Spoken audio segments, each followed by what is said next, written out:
Salut à tous, bienvenue dans cette nouvelle vidéo. Nono est avec nous, salut Nono. Salut Sacha. On va débriefer les deux matchs du soir entre l'Albanie et l'Espagne et la Croatie et l'Italie. Bon bah soirée un peu de fou côté croate et italien. L'Espagne a gagné 1-0 mais sans vraiment séduire. Et Croatie qui a longtemps mené au score face à l'Italie. L'Italie qui revient à la dernière minute. Alors le classement, qu'est-ce qu'on a comme classement? Alors là c'est compliqué parce que Croatie 4 points, Italie 4 points, donc l'Espagne finit premier. Croatie 4 points, Italie 4 points, donc qui c'est qui est deuxième? C'est tellement bien expliqué que on ne sait pas. Donc c'est l'Italie qui est deuxième, Nono. Donc l'Italie qualifiée. La Croatie seulement 2 points, donc il y a peu de chances que la Croatie passe. Bah, ce match nul à la dernière seconde, Nono, permet aux Italiens de se qualifier pour les huitièmes de finale de l'Euro. Euh, L'Italie au forceps, la Croatie éliminée, l'Espagne dans le dur, la France déjà qualifiée sans jouer. Bon bah ça renforce encore nos positions pour dire que la France est grandissime favorite, hein. Ah bah là, je vais te rejoindre et je vais aller encore une nouvelle fois sur ce sujet-là. Bon, bah les matchs de poule servent à rien. Surtout que les trois meilleurs troisièmes sont qualifiés aussi. Ça prouve que les matchs de poule servent à rien. Pour en revenir au match, qu'est-ce qu'on peut dire? Bah, l'Italie, c'est miraculeux. Ils égalisent à la dernière minute. L'Espagne qui a changé toute son équipe, sans exception, qui a mis l'équipe plus que B, bon, bah, qui se qualifie. Donc là aussi, on peut pas porter de jugement. Donc voilà, rien à dire de spécial dans cette journée un peu bizarre.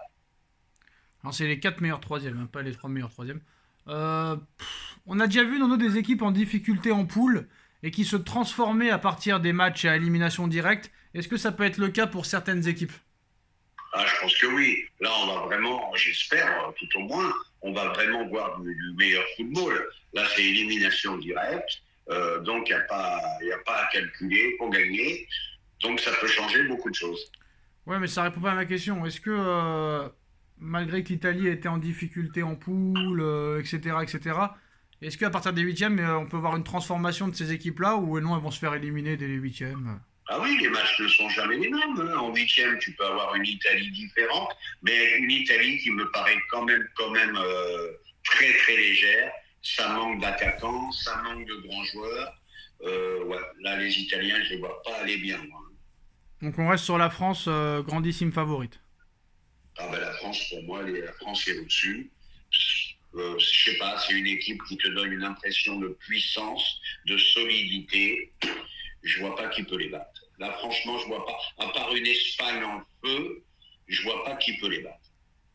Alors on va passer au mercato parisien, Nono. Première information, discussion très concrète entre Luzzarel, Gertruida et le PSG. Un transfert à Paris serait même plus que probable dans les prochains jours. Son prix autour des 25 millions d'euros. Bon, on a quand même besoin de titulaires, Nono. Ça recrute des remplaçants. Je sais pas si c'est vraiment la meilleure solution. Ah ben voilà, hein, on va recommencer. Ben, je sais pas ce qui se passe. Est-ce que Campos va partir, pas partir? Pour l'instant, comme j'ai dit hier, les noms que j'entends, ben vraiment, je saute pas au plafond. Je vois qu'il y a des opportunités et qu'on n'a pas l'air de sauter dessus. Steve William Junior. Voilà, on va attendre que les autres achètent ces joueurs et nous, on va prendre des seconds couteaux. Voilà, c'est tout ce que je vois. Alors ils sont prêts à payer 120 millions pour Neves, qui est aussi remplaçant avec le Portugal, mais 110 millions pour Guimarães, non. Ça c'est aussi incroyable, Nono. C'est quand même une faute professionnelle pour moi, bref. Ah bah oui, bien sûr, bien sûr. Au PSG, c'est hors de prix. C'est hors de prix. Des 110, des 100, des... Bon, Guimarães, encore ça va, mais c'est trop cher aussi, malgré tout. Neves, même pas titulaire en équipe du Portugal, on commence les discussions à 100 millions. Ça va, faut arrêter. 150, 160 pour Crava, je ne sais plus comment on le prononce. Osimhen hors de prix. Voilà, bah, allez sur le petit William Junior, et que c'est le meilleur de tous. Et là, au moins, vous avez une clause libératoire qui est raisonnable. Alors c'est marrant parce qu'au début, Laurentis il voulait 200 millions, après il en voulait 150. Et là maintenant, il serait prêt à le laisser partir à 120, Nono. Est-ce que Paris ira jusqu'à 120? Et deuxième chose, est-ce que c'est une erreur de le recruter 120? Non, mais 120, ça les vaut pas. Je l'aime bien, mais ça les vaut pas. Je suis désolé. Voilà. Ou alors, c'est le prix du marché et moi, j'y comprends plus rien.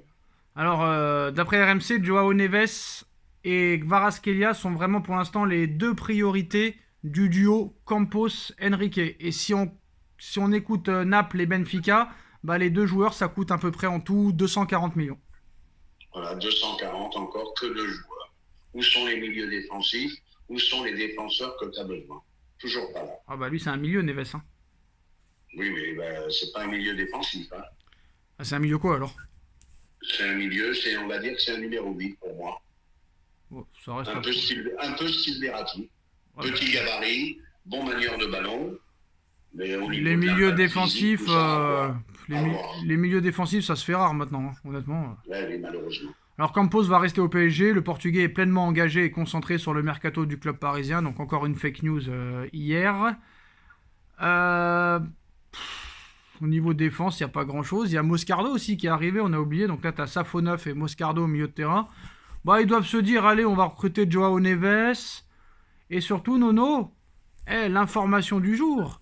On n'en a pas parlé, Nono. Le Bayern de Munich donne un bon de sortie à Kingsley Coman et en demande entre 40 et 50 millions d'euros. Et lui voudrait revenir au Paris Saint-Germain et le PSG aurait déjà entamé des discussions avec le Bayern de Munich. Bah, moi, je vais pas te mentir, Nono, retour de Kingsley Coman, bah, moi, je suis contre. Totalement contre. Ouais, ben, on est d'accord, quand un vase il est cassé, tu peux pas le recoller. Bon, ben, Kingsley Coman, on peut pas dire que c'est pas un bon joueur, mais blessé très très souvent. Puis le retour à son ancien club, c'est des choses qui n'ont jamais marché. Donc, moi, je serais contre d'un retour de Kingsley Coman. Et... Par contre, j'avais oublié une petite mention spéciale à Ugarte, qui a fait un très très gros match avec Uruguay. J'espère qu'Enrique l'a vu. Mais sinon, Nono, moi, Coman, c'est peut-être encore pire que Dembélé, parce que non seulement, c'est-à-dire que le Bayern veut le jeter à 28 ans, donc déjà, il faut se poser la question pourquoi le Bayern veut le jeter et le brader. Ça, c'est la première chose. Les blessures, ça sert des blessures. Voilà.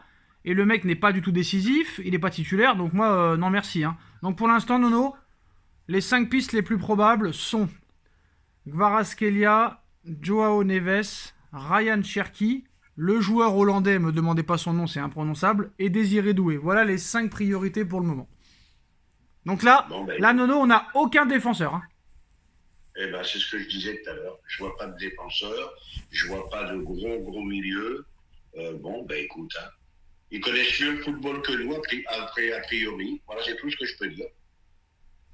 Parce que là, si on écoute, ça fait 120 Kvaratskhelia, 120 Joao Neves, l'autre 25 millions, c'est raisonnable, le Doué peut-être 50, et Cherki 15. Donc là, on est presque à 320 millions de recrutement, presque.